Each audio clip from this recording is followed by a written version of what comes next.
Salut à tous, je m'appelle Antoine Caron et je suis heureux de vous accueillir sur cette chaîne dédiée à la pêche.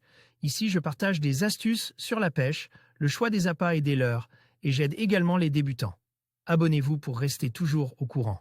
Et maintenant, passons au sujet du Écoutez jour. cet article. Les leurres souples en saison estivale, il n'est pas rare que la pêche à vue soit possible grâce à l'eau qui chauffe en surface et la bonne visibilité offerte par le soleil.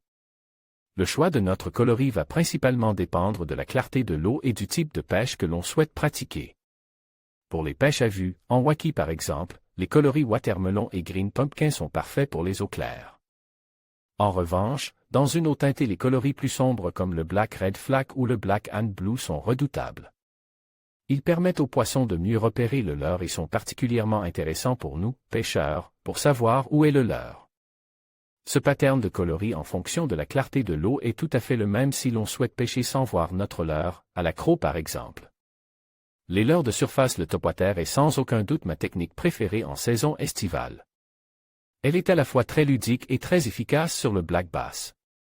Bien que les coloris de leurres de surface que l'on retrouve sur le marché aient tous l'air différents, une majorité d'entre eux possèdent un ventre blanc. Ce dernier est loin d'être le plus efficace puisque c'est le plus utilisé par les pêcheurs. Heureusement, certains leur proposent des coloris au ventre noir, jaune ou rouge.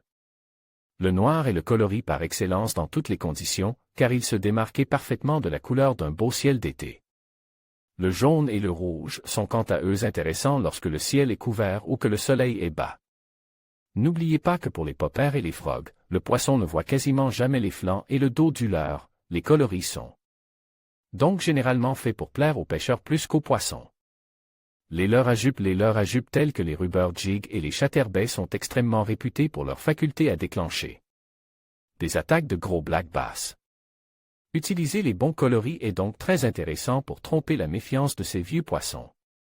Pour les chatterbaits, deux options s'offrent à nous suivant la couche d'eau que l'on souhaite pêcher.